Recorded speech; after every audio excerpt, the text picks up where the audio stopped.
우리가 헌신한다는 것이 참 얼마나 귀한지 모릅니다. 또 우리가 1년에 한 번 5월 셋째 주가 되면 모범교사, 근속교사들을 정해서 우리 교회가 사랑하는 마음으로 또 자그마한 선물과 함께 또 저들의 수고를 치하하면서 우리 모든 교사들을 격려하는 그러한 시간들을 갖고 있습니다.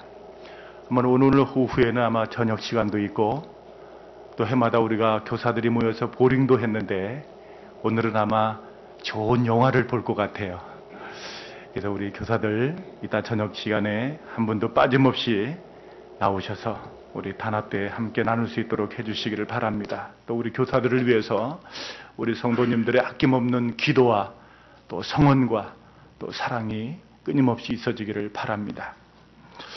가정의 달 5월을 맞이하면서 우리는 어린이 주일 또 어버이 주일을 첫째 주, 둘째 주를 지나면서 오늘은 청년 주일로 우리가 예배를 드리게 됩니다. 우리는 한 가정에 태어나서 어린이와 청년의 때를 지나서 기성세대가 되고 또 더 나아가서는 노인의 세대를 맞게 됩니다. 청년의 세대는 다음 세대를 이어주는 가장 중요한 분기점에 있는 세대입니다. 그래서 어린아이들과 이 청년이 많으면 그만큼 교회에 희망이 있고 또 이 나라 이 민족이 밝은 희망이 있는 겁니다. 그러나 청년들이 병들고 어린아이들이 병들어가면 교회도 희망을 잃게 되고 이 민족도 희망을 잃어가는 겁니다.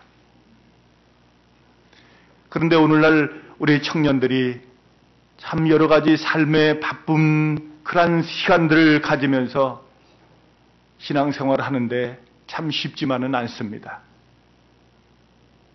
교회에 대한 청년들의 이 반응을 어느 설문을 통해서 조사한 것을 보면 첫 번째는 21세기 문화와 급속한 21세기 문화와 급속하게 변하는 삶의 패턴에 교회가 적응을 하지 못하고 있다는 이 점에 대해서 청년들이 참 가슴을 아파하고 있다는 거예요.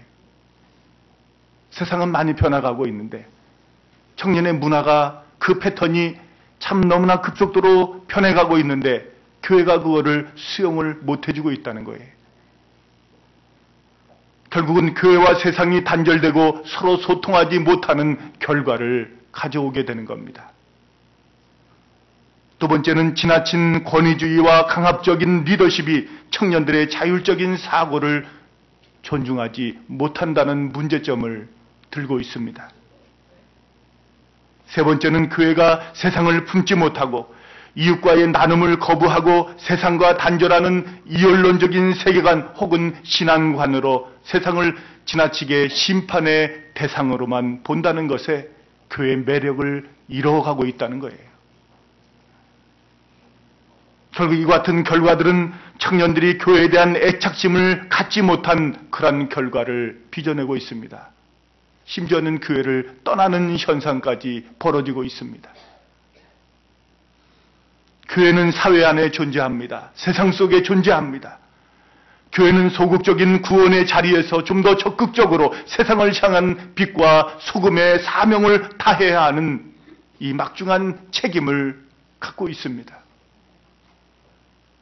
교회는 사회의 죄악성을 지적하고 잘라내야 하지만 그 사회의 아픔을 품는 어머니 같은 마음을 가져야 합니다. 암탉이 결함을 품고 있는 것과 같이 청년들을 품어주어야 된다는 거예요. 하나님이 세상을 이처럼 사랑하사 독생자를 보내주신 것처럼 세상을 심판의 대상으로만 보지 말고 먼저 하나님의 사랑의 대상으로 봐달라는 거예요. 그러면 세상과 교회가 서로 소통할 수가 있다는 거죠. 사랑하기 때문에 희생하고 사랑하기 때문에 그들을 품어주고 사랑하기 때문에 나누고 섬겨주는 공동체로 존재해야 하는 것이 바로 교회입니다. 신앙의 교육은 바로 이 삶이 따르고 본을 보여주는 이 교육이 되어야 합니다. 이것이 우리 부모들의 역할입니다. 예수님의 삶이 이러한 본을 보여주고 그 삶을 통해서 수많은 무리들이 예수님을 따르도록 했습니다. 오늘의 청년을 88만원 세대라고 하는 이름으로 부른다고 합니다. 88만원 세대의 특징을 보면 젊음의 낭만보다 취업이라고 하는 거대한 산 앞에서 어쩔 줄 몰라 하는 겁니다. 취업에 도움이 되는 공부에는 열을 올리지만 인간다움을 배울 수 있는 고전을 읽는 일에는 인색하다고 하는 거죠. 온갖 명품에는 귀가 솔깃해져도 말씀이라고 하는 이 명품은 짝퉁처럼 여기는 겁니다. 그런데 진정한 젊음은 쉽게 얻는 즐거움보다는 어렵게 얻은 진지함에 있고 암기를 잘하는 기억력보다는 볼 수 없는 것을 보는 믿음의 상상력에 있는 겁니다. 여가문화도 필요하지만 기도의 자리에 서서 하나님의 음성을 듣는 일은 내 인생의 성패가 달린 문제입니다. 우리 청년들에게 하나님이 주신 이 믿음의 세계, 상상력의 세계, 가능성의 세계, 신선한 호기심의 세계를 열어가는 우리 모든 청년들이 되시기를 간절히 바랍니다. 벤 엘리멜리라고 하는 미국인 교수가 상식 밖의 경제학이라고 하는 글을 썼습니다. 아주 유명한 책이에요. 이 글에서는 사람들이 너무나 비합리적이라고 하는 부분을 지적하고 있습니다. 예를 들어서 뇌졸중 가능성이 있는 사람들이 혈전 방지 약을 먹으면 장기적으로 볼 때에 그 발병을 줄일 수가 있다는 거예요. 이 혈전 방지 약을 먹으면 그 효과를 가져올 수가 있는데 의사들이 아무리 이야기해도 대부분의 이 사람들은 약을 복용하지 않는다는 겁니다. 잠시 약을 먹다가 다 그만둔다는 거예요. 약을 먹는 것이 합리적이고 이치에 맞는 일이지만 대부분의 사람들은 먼 미래를 바라보는 그 뇌가 꺼져가고 있다는 거예요. 당장은 쉽고 편리한 것에만 익숙해 있다는 겁니다. 약 먹는 것도 귀찮다는 거예요. 그래서 이런 사람들을 대상으로 실험을 했습니다.